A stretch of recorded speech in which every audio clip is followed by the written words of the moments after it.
You ever trust someone so completely that when they betray you, it doesn't just break your heart, it breaks your whole reality? That's what my sister did to me. And honestly, the revenge I got wasn't even revenge. I just let the truth do what truth does best, reveal itself at the worst possible time. My name's Claire. I'm 31 years old. And this is the story of how my younger sister Emma stole my fiancé, married him, and then discovered a secret that destroyed everything she thought she'd won. But let me start from the beginning. Emma and I used to be close, like really close. I'm 3 years older, so growing up, I was always the protective big sister. Helped her with homework, defended her from bullies, gave her advice about boys. We shared everything: clothes, secrets, dreams. Our parents always said we were lucky to have each other. Sisters are forever, Mom would say. You'll always have each other's backs. Yeah, about that. When I was 29, I met David Chen, 33 years old, successful architect, charming, funny, ambitious. We met at a coffee shop. I know, super cliche, but sometimes cliches happen for a reason. We dated for a year and a half. It was perfect. He was perfect. Or so I thought. David proposed on a beach in Hawaii, got down on one knee, whole sunset in the background, asked me to marry him. I said yes without hesitation. Called Emma right after to tell her. She squealed with excitement, said she was so happy for me. Couldn't wait to be my maid of honor.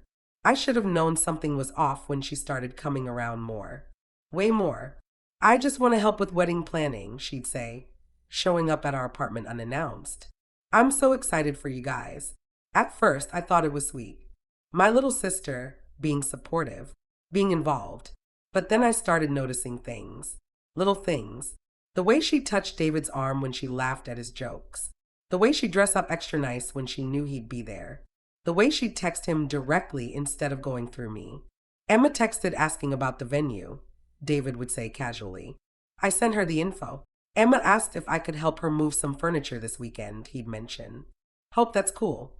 Emma wants to grab lunch to discuss bridesmaid dress options. That okay? Every time I'd brush it off. Because she's my sister. My baby sister. She wouldn't, she couldn't. But she did. It was 3 months before the wedding when I found out. 3 months before I was supposed to walk down the aisle and marry the man I loved.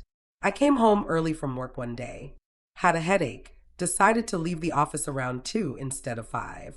Didn't tell David, because I wanted to surprise him. Maybe we'd order takeout, watch a movie, just have a chill afternoon. I opened the door to our apartment and heard voices, laughing, coming from the bedroom. My bedroom. I walked down the hallway, my heart already knowing what my brain didn't want to accept. And there they were, David and Emma, in my bed, in my sheets, in my home. They didn't even notice me at first, too caught up in each other. Emma, I said, my voice somehow calm despite the earthquake happening inside me. They jumped apart like they'd been electrocuted. David's face went white. Emma's went red. Claire, oh my God, I thought you were at work. Emma grabbed the sheet to cover herself. Clearly, I just stood there looking at them. My fiancé, my sister. How long? Claire, I can explain, David started. How? Long? Emma couldn't look at me. 2 months. 2 months. They'd been doing this for 2 months. While I was planning a wedding. While I was picking out flowers and cake flavors and seating charts. Claire, please, let me explain. David was getting out of bed, trying to put his pants on. Don't. I held up my hand. Don't explain. Don't apologize. Don't say anything. I walked to the closet, grabbed a suitcase, and started throwing my clothes in it. What are you doing? David asked. Leaving. This is your apartment. Your lease. I'm getting out. Claire, we need to talk about this. No, we don't. We're done. The wedding's off. Keep the ring. Keep the apartment. Keep my sister. You two deserve each other. Emma finally spoke. Claire, I'm so sorry. I didn't mean for this to happen. It just happened. I laughed, bitter and cold. For 2 months, it just happened. Get out of my bed, Emma. Get out of my life. You're my sister, not anymore. I finished packing, grabbed my essentials, and walked out. Didn't look back. Didn't cry. Not yet. I held it together until I got to my car, drove to my best friend Jenna's house, and then I completely fell apart. The next few weeks were brutal. I stayed with Jenna while I found a new apartment, canceled the wedding, which was humiliating, returned gifts, told our parents what happened. Mom cried. Dad was furious. They couldn't believe Emma would do something like this. But Emma was unapologetic. I'm in love with him, Claire, she told me when she finally called. I know it's wrong, I know it hurts you, but I can't help how I feel. You don't steal your sister's fiancé, Emma. That's not love. That's betrayal. You don't own him. If he chose me, that means something. It means you're both trash. I hung up, blocked her number, blocked David's number, blocked them both on social media. I wanted them out of my life completely. But here's where it gets interesting. Here's where the secret comes in. See, what Emma didn't know, what David didn't know, was that David had a secret. A big one. And I'd found out about it a week before I caught them together. Let me explain. I'd been suspicious of David for a while. Not about cheating. Ironically, I didn't suspect that.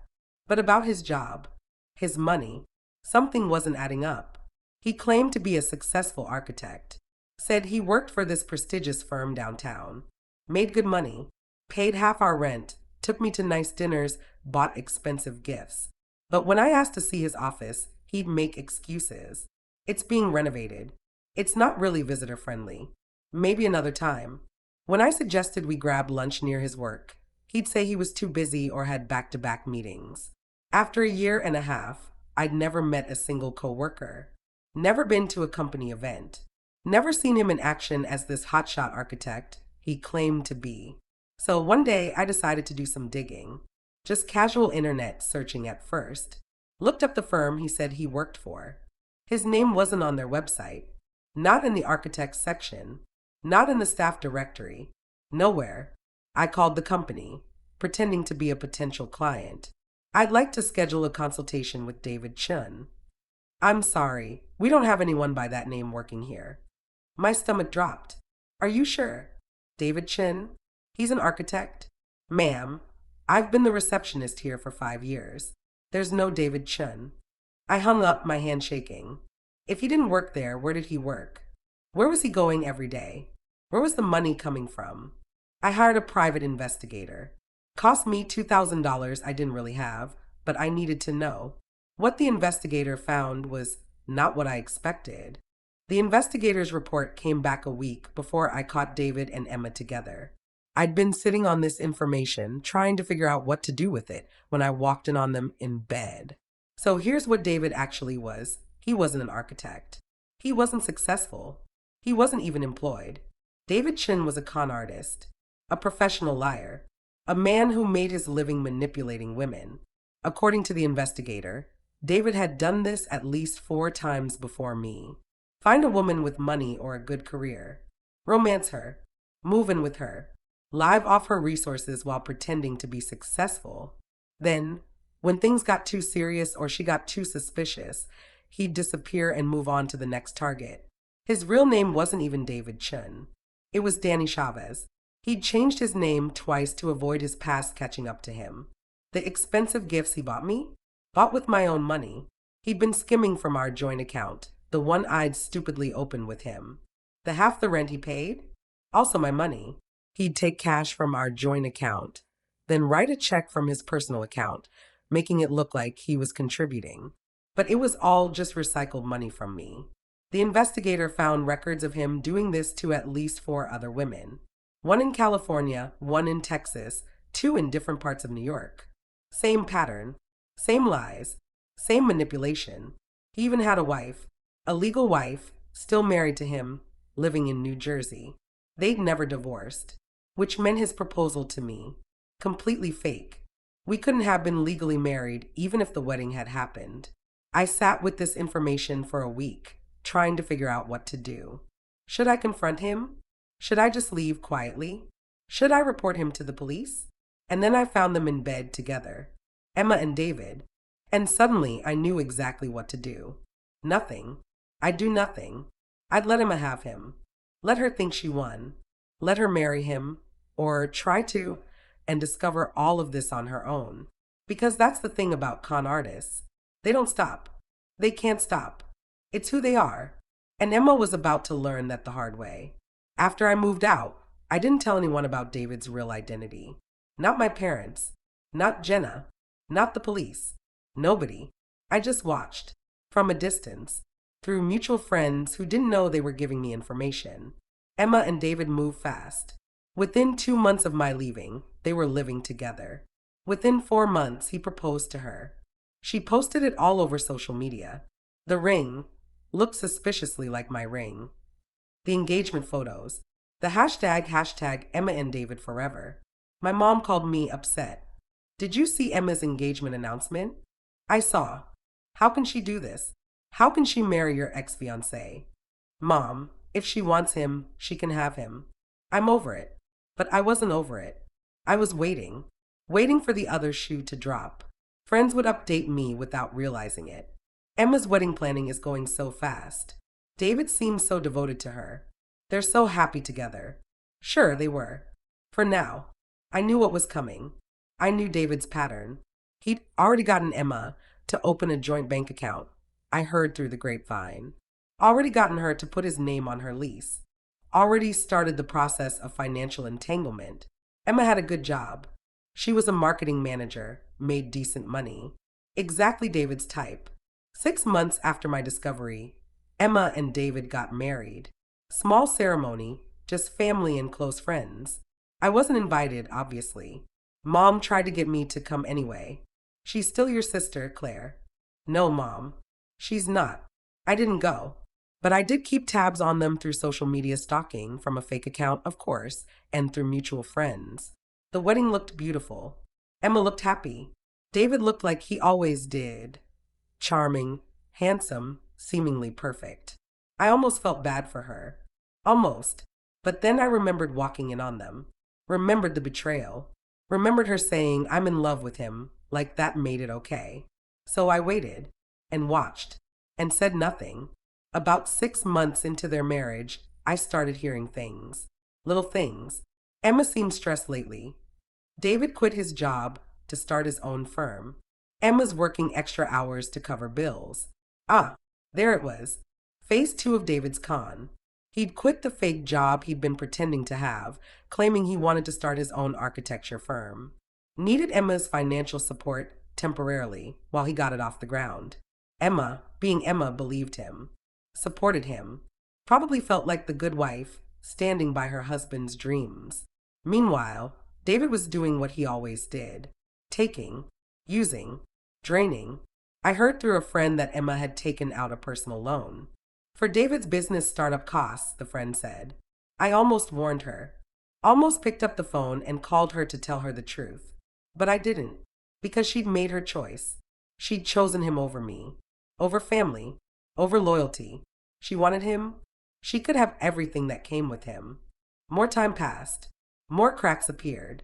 Emma looks exhausted. David's business still hasn't launched. I think they're having money problems. Yeah, they were. Because David didn't have a business. He'd never started one. He was just living off Emma's money while pretending to work. Same thing he'd done to me. Same thing he'd done to those other women. A year into their marriage, I got a call from my mom. Claire, I'm worried about Emma. Why? She won't talk to me about it, but something's wrong. She's lost weight. Looks stressed all the time. I think she and David are having problems. That's unfortunate. Claire, I know you're still hurt, but she's your sister. Mom, stop. She made her choices. She has to live with them. But what if she needs help? Then she can ask for it. But she won't ask me. Mom sighed. You're so cold about this. Maybe I was. But betrayal does that to you. Turns your heart to ice. At least when it comes to the person who betrayed you. Still, I kept watching. Still kept tabs through the grapevine. And then, about 14 months into their marriage, it happened. The truth came out. I got a call from Jenna. Claire, you need to see this. See what? Emma just posted something on Facebook. It's bad. I logged into my fake account and went to Emma's page. The post was long, rambling, clearly written in emotional distress. I don't even know how to say this. I'm humiliated. I'm devastated. I found out today that my husband isn't who he said he was. David Chen isn't even his real name. He's not an architect. He never was. He's been lying to me this entire time, taking my money, using me. I'm destroyed. I don't know what to do. I don't know who to turn to. Everything I thought I knew was a lie. There it was. She'd figured it out. The comments were pouring in. People are expressing shock, asking what happened, offering support. But I noticed one comment in particular, from a woman I didn't recognize. He did the same thing to me. His real name is Danny Chavez. He's done this to multiple women. I'm so sorry this happened to you. And then another comment, from a different woman. OMG, Danny Chavez. He scammed me too. 3 years ago. Took $50,000 from me before I figured it out. The post was turning into a support group for David's, or Danny's, victims. I sat there, staring at my phone, feeling a weird mix of emotions. Vindication, sadness, satisfaction, guilt. Emma had learned the truth. The hard way, just like I knew she would. My phone rang. It was my mom. Claire, did you see Emma's post? I saw. Did you know about this? About David being a liar? I paused. Should I tell the truth? Should I admit I'd known for over a year? Yeah, Mom. I knew. You knew. And you didn't tell her. Would she have believed me? She stole my fiancé, Mom. She chose him over me. If I told her he was a con artist, she would have thought I was just being bitter and jealous. But Claire, no, Mom. She made her choice, and she had to live with the consequences. I'm not sorry I didn't warn her. Silence on the other end. Then, quietly, she's asking for you. Wants to talk to you. Tell her no. Claire, I said no, Mom. I'm done.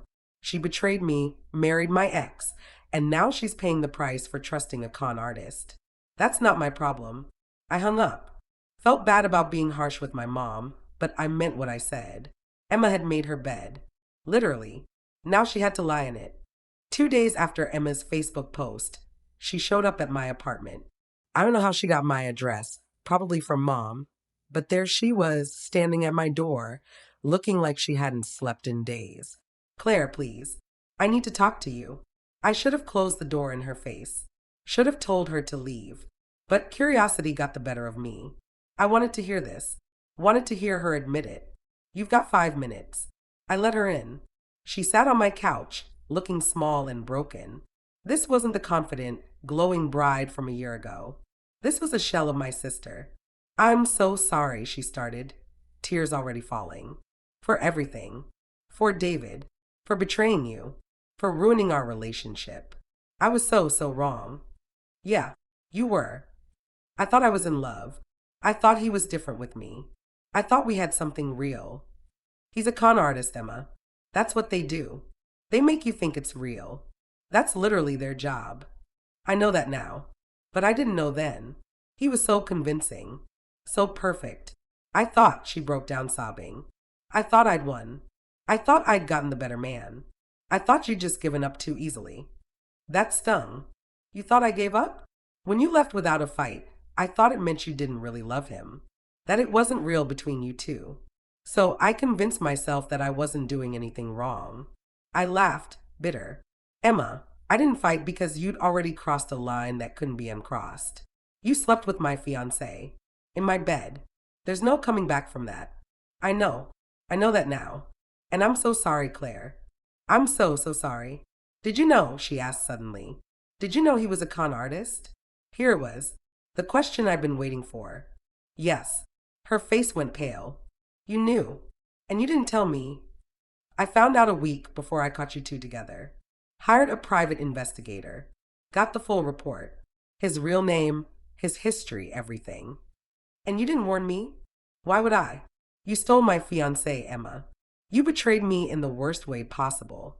Why would I protect you from the consequences of that choice? Because I'm your sister. You stopped being my sister when you slept with David. Sisters don't do what you did. We stared at each other, both of us crying now. You let me marry him, Emma said quietly. You let me marry a con artist. Let him take my money. Ruin my credit. Destroy my life. You just watched and did nothing. Yes, I did. How could you? How could you sleep with my fiancé? I shot back. How could you look me in the eye for 2 months while you were betraying me? How could you marry him?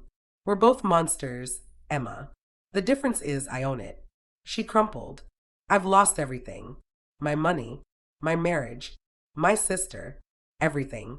Good. That was harsh. I knew it was harsh, but I meant it. Get out, Emma. You got what you came for. I knew about David and I didn't warn you. Now you can hate me as much as I hate you. I don't hate you, she whispered. Well, I hate you. So we're not even. Get out. She left, and I stood there in my apartment, shaking, feeling like I'd just had the confrontation I'd been waiting for over a year. Did I feel better? No, but I felt resolved, closed, like a chapter ending. Over the next few weeks, the full extent of David's con came to light. Emma filed for an annulment, which was granted because he'd never been legally divorced from his first wife, meaning their marriage was invalid anyway. She also filed a police report. Fraud, identity theft, all of it. Turns out, I wasn't the only one who'd known about David. That woman from California who commented on Emma's post, she'd reported him to the police 2 years ago. But by the time they investigated, David had already moved on to his next target. With multiple victims coming forward now, the police actually had a case. They arrested David, or Danny, whatever his real name was. He was charged with fraud, identity theft, and a bunch of other crimes I didn't fully understand. The lawyer Emma hired said he was looking at serious prison time. Emma had to declare bankruptcy. David had taken out credit cards in her name, drained her accounts, and even taken out a second mortgage on her condo that she didn't know about. She lost everything. She moved back in with our parents. At 30 years old, she was starting completely over. Mom called me regularly with updates, even though I told her I didn't want to know. Emma's seeing a therapist. Emma's working 2 jobs to rebuild her credit. Emma cries every night. I felt bad. I really did. But not bad enough to reach out. She's your sister, Mom kept saying. She was my sister. She stopped being my sister when she betrayed me. Claire, this grudge is eating you up inside. Maybe it was, but I wasn't ready to let it go. 6 months after David's arrest, the trial began. I was subpoenaed to testify. So were 3 other women he'd scammed. And Emma. I hadn't seen her since she'd shown up at my apartment. When I walked into the courthouse, I saw her sitting with our parents. She looked older, tired, defeated. She saw me and tried to smile. I looked away. The trial lasted 3 days. Each of us testified about how David had conned us, the lies he told, the money he took, the lives he destroyed. My testimony was straightforward. I explained how we met, how he'd lied about his job, how I'd hired a private investigator and discovered the truth. The prosecutor asked, "Did you warn anyone else about the defendant after you discovered his lies?" No. Why not? I glanced at Emma. Personal reasons. The defense attorney tried to make me look vindictive. Isn't it true that you had a grudge against one of the other victims? Objection, the prosecutor called. Sustained, the judge said. But everyone knew what he was implying. Everyone knew about Emma and me. When Emma testified, she broke down on the stand, explained how David had isolated her from her family, how he'd convinced her to take out loans, how she believed every lie. Did anyone try to warn you about the defendant? The prosecutor asked. No, Emma said quietly. If someone had warned you, would you have believed them? Emma paused, looked right at me. Probably not. I was too far gone. That was the most honest thing she'd said in 2 years. The jury deliberated for 4 hours, found David guilty on all counts. He was sentenced to 12 years in prison. Justice, I guess, though it didn't feel like enough. As we were leaving the courthouse, Emma caught up to me. Claire, wait. I stopped but didn't turn around. I testified that I wouldn't have believed a warning. And I meant it. You were right. If you told me David was a con artist, I would have thought you were just jealous. I wouldn't have listened. I finally turned to face her. I know. Does that make you feel better? Knowing you were right. No, it doesn't make me feel anything. Claire, I know I can't undo what I did. I know I destroyed our relationship. But I'm asking, begging, for a chance to eventually make things right. Not now. Maybe not for years. But someday. I looked at my sister. Really looked at her. saw the genuine remorse, the pain, the regret. But I also remembered walking in on her in my bed. Remembered her saying, "I'm in love with him." Like that excused everything. "Maybe someday," I said, "but not today." I walked away, didn't look back. A year after the trial, I was finally starting to feel like myself again. I'd gone to therapy, lots of therapy, to work through the betrayal, the anger, the complicated feelings about Emma. My therapist asked me once, "Do you think you did the right thing?" Not warning Emma about David. I thought about that. I don't know. Part of me thinks she deserved to learn the hard way. Part of me feels guilty for letting her walk into that trap. Can both be true? I guess they can. I'd started dating again. Nothing serious, just casual dates here and there. Learning to trust again was hard, but I was trying. I'd also changed careers. Left my old job, too many memories of planning that wedding, and started working for a nonprofit that helped fraud victims. Seemed fitting, given my experience. Through work, I met other women who'd been scammed by men like David. Some lost money. Some lost years of their lives. All of them lost trust. I shared my story in a support group one day. The whole story, David, Emma, the choice I made not to warn her.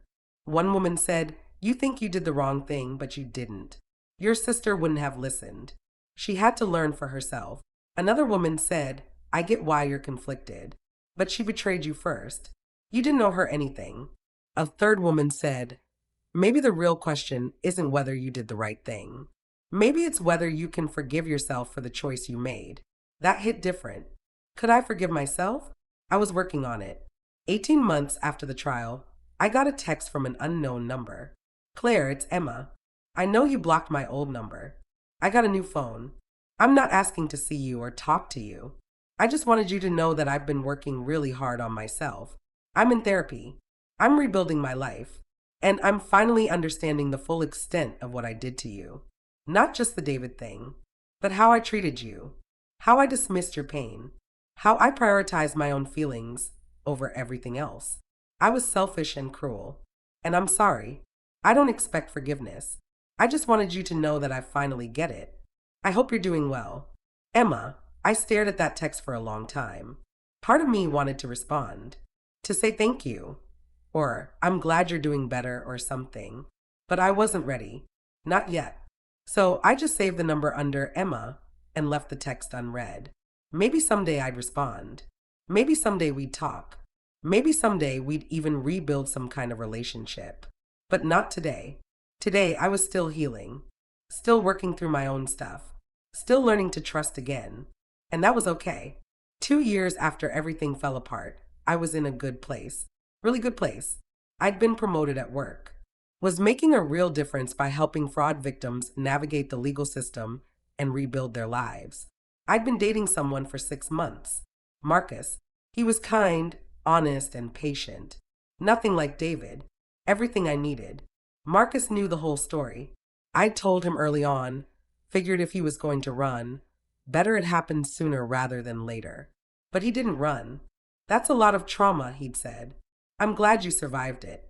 And I'm glad you're here now." My parents and I were on good terms. Mom had finally stopped pushing me to reconcile with Emma, though she still gave me updates. "Emma finished paying off her debts," Mom told me one day. "Took her 2 years, but she did it. That's good. She asks about you. Every time I see her. What do you tell her?" "That you're doing well. That you're happy. That you're not ready yet." "Thanks, Mom." On the second anniversary of the trial, I was cleaning out my closet and found a box. Old photos from before everything happened. Pictures of Emma and me as kids, teenagers, young adults, sisters who loved each other. I sat on the floor of my closet and looked through them, cried a little, mourned what we'd lost. And then I did something I hadn't done in 2 years. I texted Emma back. "I got your message. I'm not ready to see you yet. Maybe not for a long time. But I wanted you to know that I don't hate you anymore. I'm working on forgiving you. It's slow, but I'm trying. Take care of yourself." "Claire," she responded immediately. "Thank you. That means everything. Take all the time you need. I'll be here when you're ready. I love you." Emma, I didn't say it back. Couldn't say it back. But I didn't delete the message either. Progress. Small, slow progress. If there's one thing I learned from all of this, it's that betrayal changes you. It shapes you, and you get to choose how. You can let it make you bitter. Let it destroy your ability to trust. Let it define the rest of your life. Or you can use it as fuel. Use it to become stronger, wiser. Be more careful about who you let into your life. I chose the second option. Most days, some days, I still struggle. Still have moments where I wonder what would have happened if I'd warned Emma. If I'd fought harder to save her from David. But then I remember she made her choice. She chose him, chose betrayal, chose herself over me. And I made my choice. I chose to let her learn on her own. Chose to protect myself instead of protecting her. Were either of us right? I don't know. Maybe there was no right choice in that situation. But I do know this. I survived. I rebuilt. I'm happy now. Really, genuinely happy. Emma's surviving, too. Rebuilding, too. Working toward happiness. Maybe someday we'll be sisters again. Maybe we won't. Either way, I'm okay. Because I learned that you can't control other people's choices. You can only control your own. And sometimes, the most powerful thing you can do is nothing at all. Just step back. Let people face the consequences of their actions. Let truth reveal itself. That's what I did. And while it wasn't pretty and it wasn't perfect, it was real. And sometimes, real is all you've got. 3 years after everything, I got an invitation in the mail. Emma was getting remarried. To someone new. Someone vetted, checked, verified. Someone real. The invitation was simple. I know this is asking a lot, but I'd really like you there. Even if you just sit in the back. Even if we don't talk. I'd like you to be there. Emma, I showed it to Marcus. What do you think? I think that's up to you. What do you want to do? I don't know. I sat with it for a week. Thought about it. Talked to my therapist about it. And finally, I decided to go. Not because I'd fully forgiven Emma. Not because everything was okay between us. But because she was still my sister. And maybe, just maybe, it was time to start trying. The wedding was small. Intimate. Emma saw me walk in and her eyes filled with tears. After the ceremony, she came over. Thank you for coming. Congratulations. Claire, let's just take it one day at a time, okay? We don't need to fix everything today. She nodded. One day at a time. We hugged. Briefly. Awkwardly. But it was a start. Her new husband, Thomas, seemed nice. Normal. Real. He had a real job, verified. A real past, no secrets. He treated Emma with respect. He's been through my credit check, background check, social media history, everything. Emma joked nervously. I'm not making the same mistake twice. Good for you. We sat at the same table during dinner. Didn't talk much, but we were civil. Polite. Mom cried watching us. My girls together again. We weren't together again. Not really. But we were in the same room without drama. That was something. At the end of the night, Emma pulled me aside. I know it'll take time. Maybe years. Maybe forever. But I want you to know, I'm committed to earning your trust back. However long it takes. I appreciate that. And Claire, thank you for letting me learn the hard way. I know that sounds weird, but if you'd warned me, I wouldn't have believed you. I had to crash and burn to really understand. Did you understand? Yeah, I understand that actions have consequences. That betrayal destroys relationships. That some things can't be undone, only move past. I'm trying to move past it. I hope someday you can too. I'm working on it. And I was. Every day a little bit more. So that's my story. The story of how my sister took my fiancé. How I discovered his secret. How I let her find out the hard way. And how we're slowly, very slowly, rebuilding something that resembles a relationship. People ask me if I regret my choice. If I had wished, I'd have warned Emma about David. Honestly, some days, yes. Some days, no. Yes, because watching her go through that pain was hard. Watching her lose everything was hard. Even though she betrayed me, she was still my sister. Part of me wanted to protect her from that. But no, because she wouldn't have listened. She was too caught up in the thrill of winning. too convinced that taking my fiancé meant she'd gotten something valuable. She needed to learn that lesson herself. And as painful as it was, she did learn it. Would I do it differently if I could go back? I don't know. Maybe. Maybe not. All I know is that I made the choice I made. I lived with the consequences. And I'm still standing. Emma's still standing, too. Broken and rebuilt, but standing. And maybe that's the real lesson here. Not about revenge or betrayal or secrets, but about survival. About how you pick yourself up after you've been destroyed. About how you rebuild trust after it's been shattered, both with others and with yourself. I'm still learning, still healing, still figuring out how to be someone's sister again after she stopped being mine. But I'm trying, and so is she. And maybe eventually that'll be enough. There's a letter I wrote about a year after everything happened. I never sent it to Emma, never showed it to anyone. It's been sitting in my desk drawer, sealed in an envelope. But I think about it sometimes, about what it says, about whether I should have sent it. Here's what it said. Emma, you asked me once how I could watch you marry David, knowing he was a con artist, knowing he'd destroy you, and not say anything. Here's the truth. I wanted you to hurt the way you hurt me. I wanted you to know what betrayal feels like, what it's like to trust someone completely and have them destroy that trust. Was that wrong? Probably. Was it cruel? Definitely. But you were cruel first. You slept with my fiancé, in my bed, and then you married him. And you never once apologized until it all fell apart. So yeah, I let you walk into that trap. I let you marry a con artist. I let him drain your bank account and ruin your credit and destroy your life. And I don't know if I'm sorry. Part of me is. The part that remembers us as kids, sharing secrets and dreams. The part that remembers you as my best friend, not just my sister. But the other part, the part that's still angry, still hurt, still betrayed, that part isn't sorry at all. Maybe someday I'll be fully sorry. Maybe someday I'll fully forgive you. But not today. Today, all I can offer is honesty. I chose revenge over protection. I chose my pain over your safety. And I'm still figuring out if that makes me a bad person or just a hurt one. Claire, I never sent that letter. Never will. But writing it helped. Helped me process the complicated mix of guilt and anger and sadness I was feeling. Maybe that's enough. For years after the trial, I was sitting in a coffee shop. Ironically, the same coffee shop where I'd met David when someone approached my table.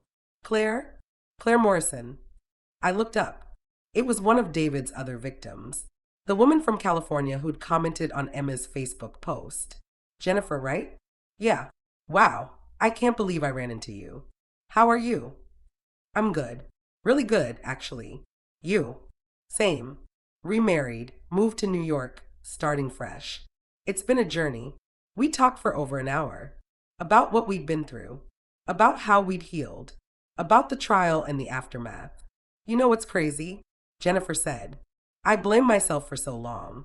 Thought I was stupid for falling for David's lies. But then I met the other victims and realized he was just that good at lying. It wasn't our fault. It took me a while to accept that, too. How's your sister doing? I remember the whole situation with her. She's rebuilding. We're rebuilding. It's slow, but it's happening. That's good. Family's complicated. Yeah, it really is. Before Jennifer left, she said something that stuck with me. We all survived David. That makes us stronger than he ever was. He destroyed lives, but he didn't destroy us. She was right. David was in prison. We were all free, really free, living our best lives. He tried to break us. And for a while, he did. But we put ourselves back together. Became stronger in the broken places. That's real power. Not the power to destroy, but the power to survive and rebuild. About 4.5 years after everything, I finally sat down with Emma for a real conversation. Not a wedding, not a family event. Just the two of us at a neutral coffee shop, ready to really talk. I've been waiting for this, Emma said. Hoping for it. I know. I need a time. I understand. Claire, before we go any further, I need to say something. Okay. I know what I did was unforgivable. I know. Sorry doesn't fix it. But I want you to know that I've spent the last 4 years understanding exactly how much I hurt you. Not just with David, but before that. The way I dismissed your feelings, the way I justified my actions, the way I made it about me instead of acknowledging what I'd done to you. I nodded. Go on. I was jealous of you. Growing up, you were always the smart one, the responsible one, the one everyone admired. And I was just Emma, the younger sister, the fun one, the one who didn't take things seriously. Emma, let me finish. When David chose me, I thought it finally proved I was special, too. That I could win something you couldn't keep. It was sick. It was wrong. And I'm ashamed of who I was. Are you different now? I'm trying to be. Therapy's helped. Losing everything helped, weirdly. I had to hit rock bottom to see how toxic my thinking was. I took a sip of my coffee. Can I be honest with you? Please. I knew David was a con artist before you married him. And I let you do it anyway. I wanted you to suffer. I wanted you to know what it felt like to be betrayed. Emma's eyes widened. I know. You told me that years ago. I know I told you. But I never told you how much I enjoyed it. At first, watching you fall for his lies, watching him drain your accounts, watching your life fall apart, part of me felt vindicated. Did it make you feel better? No. That's the thing. It didn't. I thought revenge would feel good. But it just made me feel empty and guilty. Emma reached across the table, touched my hand. We both did terrible things to each other. Maybe we're even. I don't think it works like that. Maybe not. But maybe we can move forward anyway. Not forget. Not pretend it didn't happen. But move forward. I looked at my sister. Really looked at her.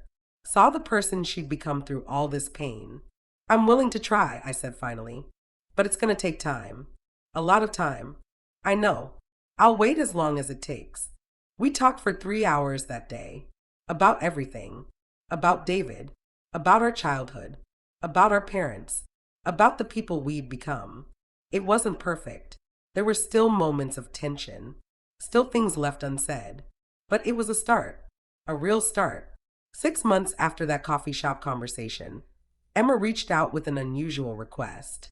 Claire, I know this is weird, but I'm writing a book about what happened, about David, about my mistakes, about recovery. And I want to include your side of the story, but only if you're comfortable with it. A book? Yeah, my therapist suggested it. Said it might help other women who've been through similar situations, both victims of con artists and people who've betrayed their families. You want to publicly admit what you did. I need to. Part of my healing is owning it, not hiding from it. And if my story can help someone else avoid making the same mistakes, then maybe some good can come from all this pain. I thought about it. What do you need from me?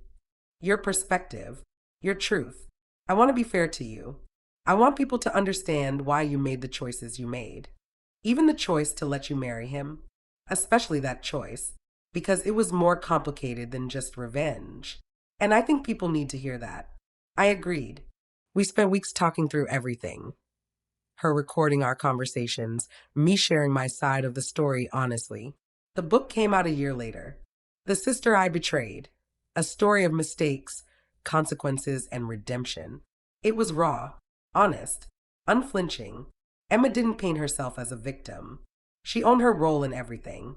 And she included my voice, my pain, my choice to let her discover David's secret on her own. The response was overwhelming. Women reached out sharing their own stories of family betrayal, of sisters who'd crossed lines, of people who'd made terrible choices and were trying to make amends. Some people criticized me, said I was cruel for not warning Emma, said I prioritized revenge over family. Others defended me, said Emma deserved what she got, that I'd made the only choice I could. Both perspectives missed the point. There was no right answer. Just two sisters who'd hurt each other deeply and were trying to find their way back. 5 years after everything, Emma and I were finally in a good place. Not the place we'd been before. We'd never get that back. But a new place. A more honest place. We had dinner once a month. Texted regularly. Celebrated holidays together. Had inside jokes again. It wasn't perfect. There were still moments where the past crept in, where old hurts resurfaced, but we worked through them, together. One night, over dinner, Emma asked, "Do you forgive me?" Really, truly forgive me. I thought about that. Yeah, I do. Not because you deserve it, but because I deserve peace. And holding on to that anger was poison. Do you forgive yourself for not warning me? That was harder to answer. I'm working on it. Some days I think I did what I had to do. Other days I think I was cruel. But I'm learning to live with the gray area. Me too. Learning to live with the fact that I'll always be the sister who betrayed her sister. That's part of my story now, part of who I am. You're also the sister who owned her mistakes, who did the work to heal, who wrote a book to help others. That's part of your story too. She smiled. We're both complicated people who did complicated things. Yeah, we really are.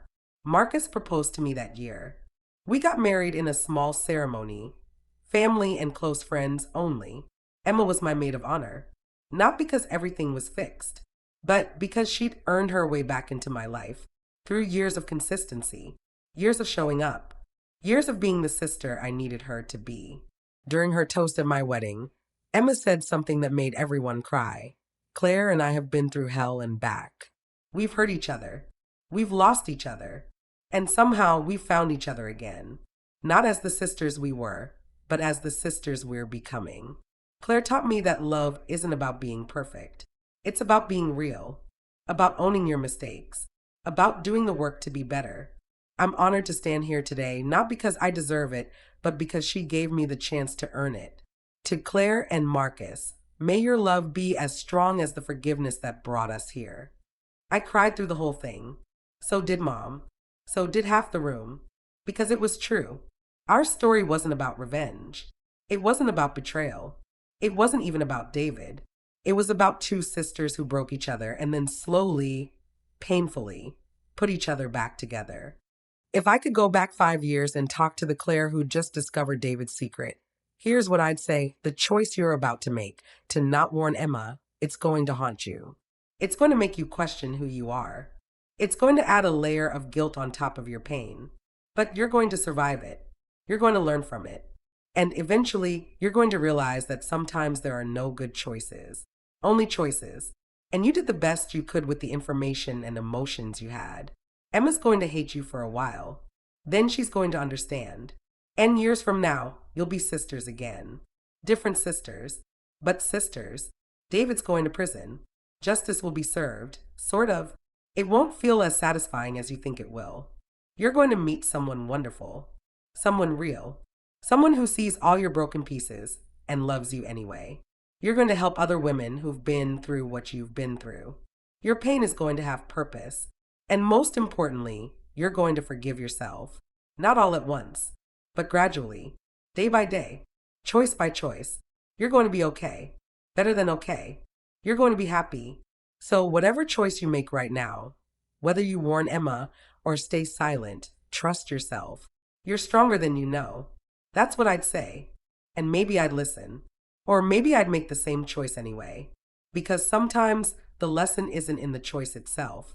It's in living with the consequences and becoming who you're meant to be on the other side.